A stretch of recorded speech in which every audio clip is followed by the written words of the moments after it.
அனைவருக்கும் வணக்கம். சிம்ம ராசிக்காரர்களுக்கு இனிமேல் தான் மெயின் பிக்சரே என்று சொல்லக்கூடிய வகையில் அக்டோபர் 9ஆம் தேதி முதல் குரு வக்ரகதியில் திரும்புகிறார். குரு தற்போது சிம்ம ராசிக்காரர்களுக்கு பாக்கியஸ்தானம் என்று சொல்லக்கூடிய 9ஆம் இடத்தை நோக்கி நகர போகிறாருங்க. கர்மஸ்தானத்தில் சஞ்சரித்த குரு பகவான் லாபஸ்தானத்தை நோக்கி நகர்ந்த நிலையில் தற்போது பாக்கியஸ்தானத்தை நோக்கி திரும்பி வக்ரகதியில் திரும்புவது மிக பெரிய அளவிலான கண்ணுக்கு தெரியாத பெரிய கண்டம் அகண்டு விட்டது என்று சொல்லக்கூடிய வகையில் பல நல்ல மாறுதல்களை தங்களுடைய வாழ்வில் ஏற்படுத்தி கொடுக்க போகிறார். ஏனென்றால் குரு பகவானை பொறுத்த வரைக்கும் மனித வாழ்வில் மிக பெரிய அளவில் மாற்றத்தையும் தாக்கத்தையும் ஏற்படுத்தி கொடுக்கக்கூடிய சக்தி பெற்றவராக பார்க்கப்படுகிறார். அவர் ராசியின் அதிபதியான சூரியனுக்கு நட்பு கிரகமாக இருக்கிறார். ராசிக்கு மிகவும் சகாயமானவராக இருக்கக்கூடிய குரு பகவான் கர்மத்தில் இருப்பதை விட கர்மத்தில் வக்ரம் பெறுவது மிக பெரிய அளவிலான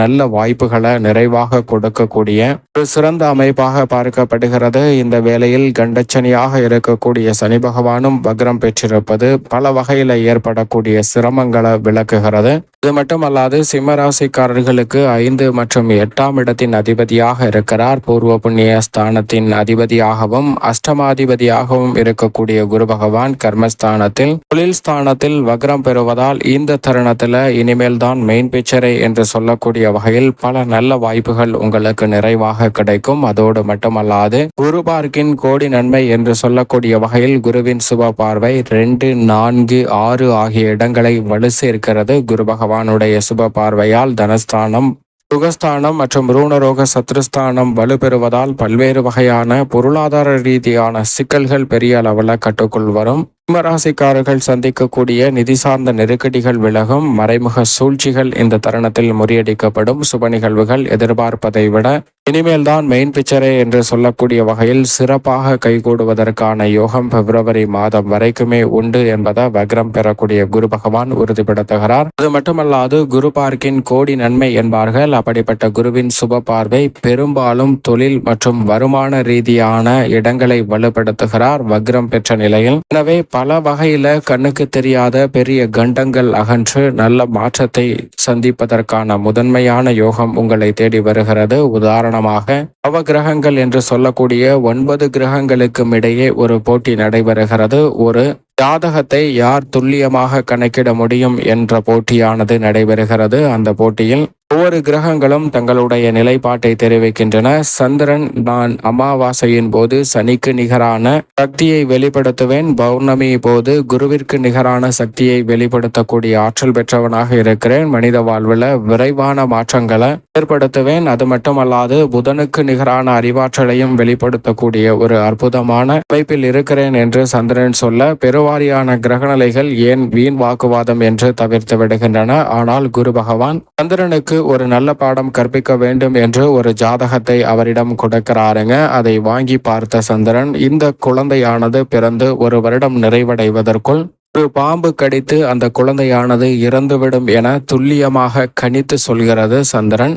அதே போன்று அந்த குழந்தையும் பிறக்கிறது. சில மாதங்கள் கடந்து செல்கின்றன. அந்த குழந்தை இறக்கும் தருணம் வருகிறது. அப்போது சந்திரன் குருவிடம் வந்து அந்த குழந்தை இறக்க போகிறது, நான் கணித்தது துல்லியமாக உள்ளதா என்பதை நீ பார்த்து தெரிந்து கொள் என்று குருவை கூப்பிட, குருவோ அதற்கு மனமில்லாமல் அந்த குழந்தையே இறக்க போகிறது என்று சொல்கிறாய், நான் வரவில்லை, நீயே போய் என்ன நடக்கிறது என்று பார் என்று சந்திரனிடம் சொல்ல சந்திரன் விடாபொடியாக அடம் பிடிக்கிறார். நீங்க வந்தாதான் போவேன் அப்படிங்கிறது மாதிரி குருவை அடம் பிடிச்சு கூட்டிட்டு போறாங்க. அப்படி கூட்டிட்டு போய் பார்க்கும்போது அந்த குழந்தையின் வீட்டின் மாடியில் அருகாமையில் உள்ள ஒரு மரத்திலிருந்து ஒரு பாம்பு ஒன்று விழுகிறது. அந்த பாம்பு அங்கு உள்ள துவாரத்தின் வழியாக குழந்தை கம்பியில் தொட்டியில் மாட்டிவிடப்பட்டிருக்கிறது.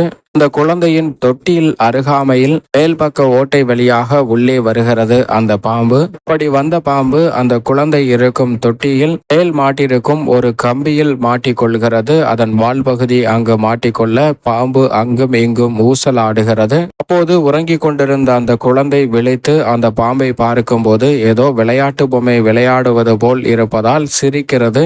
இதை பார்த்த சந்திரன் இன்னும் சில மணி வினாடிகளில் உயிர் பிரிய போகக்கூடிய இந்த குழந்தை எவ்வளவு மகிழ்ச்சியாக இருக்கிறது என்று பார் என்று குருவிடம் சொல்ல, குரு அந்த குழந்தையை பார்க்கிறாருங்க. அளவற்ற மகிழ்ச்சியில் இருக்கிறது. அவருடைய பார்வை பட்டதும் மேலே தொங்கிக் கொண்டு ஊசலாடி கொண்டிருந்த பாம்பு ஒரு சிறு காத்தின் மூலமாக தள்ளப்பட்டு அருகாமையில் இருந்த ஜன்னலை நோக்கி அடைகிறது. அங்கிருந்து வெளியே சென்று விடுகிறது.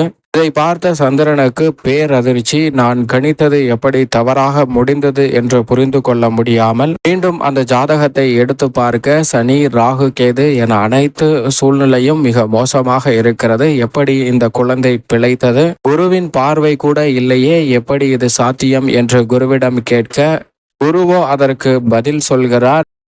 இந்த குழந்தையின் ஜாதகத்தில் குருவின் பார்வை இல்லை. ஆனால் நீதான் அடம்பிடித்து குருவின் பார்வையை அந்த குழந்தையின் மீது பட வைத்தாய் என்று குரு சொல்கிறாருங்க. அப்போதுதான் விலகுகிறது எவ்வளவு பெரிய கஷ்டமாக இருந்தாலும் குரு பார்க்கின் அந்த கஷ்டம் அனைத்தும் மறைவதற்கான சூழல் உருவாகும் என்பதை சந்திரன் உணர்ந்து கொள்கிறாருங்க.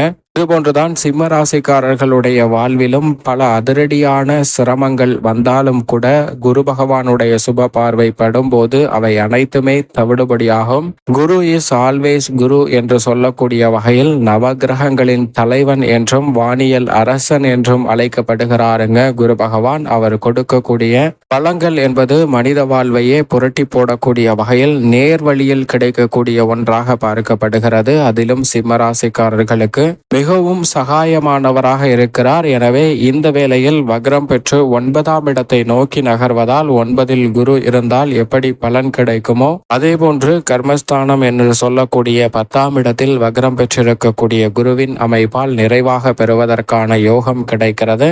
குடும்பத்தில் பல்வேறு வகையான சுப நிகழ்வுகள் இனிமையாக கைகூடக்கூடிய அற்புதமான தருணமாக பார்க்கப்படுகிறதுங்க. பொருளாதார ரீதியான சிக்கல்கள், கடன் சார்ந்த சூழ்நிலைகள் பெரிய அளவில் கட்டுக்குள் வருவதற்கான நல்ல வாய்ப்பும் சந்தர்ப்பமும் இந்த தருணத்தில் நிறைவாக கிடைக்கிறது. அதோடு மட்டுமல்லாது சிம்ம ராசிக்காரர்கள் உத்தியோக ரீதியாக செய்யக்கூடிய புதிய முயற்சியில் மிக பெரிய அளவிலான வெற்றி வாய்ப்பு நிறைவாக கிடைக்கும். நிரந்தர வருமானத்தை நோக்கிய நகர்வுகள் மிக சிறப்பாகவும் வெற்றிகரமாகவும் அமைவதற்கான முதன்மையான யோகம் சிம்ம ராசிக்காரர்களுக்கு கிடைக்கிறது. அதோடு மட்டுமல்லாது தொழில்துறை, வியாபாரத்துறையில் பல்வேறு வகையில் இருந்து வந்த மறைமுகமான சிக்கல்கள், கடுமையான போட்டிகள் போன்றவை விலகும். எதிர்பார்க்கக்கூடிய ஆர்டர்கள், ஒப்பந்தங்கள் மனநிறைவை பெறக்கூடிய வகையில் வக்ரம் பெறக்கூடிய குருவின் அமைப்பால் இந்த தருணத்தில் நிறைவாக பெறுவதற்கான முதன்மையான யோகம் உங்களை தேடி வருகிறது. பல்வேறு வகையான தடைகள் விலகும். கலைத்துறை ரீதியாக உங்களுடைய திறமைக்கு நிச்சயம் அங்கீகாரம் கிடைக்கும். உங்களுடைய படைப்புகள் மிக பெரிய அளவில் மக்கள் மத்தியில் வரவேற்பையும் நல்ல முன்னேற்றத்தையும் நிறைவாக சந்திப்பதற்கான யோகம் நிச்சயமாக உங்களை தேடி வரும். வாழ்வில் சந்திக்கக்கூடிய கடுமையான போட்டிகள், நெருக்கடிகள் போன்றவை அரசியல் சார்ந்த பணிகளில் இருந்து நிச்சயமாக இந்த தருணத்தில் விலக போகிறது. எனவே நீங்கள் எதிர்பாராத நல்ல வாய்ப்பு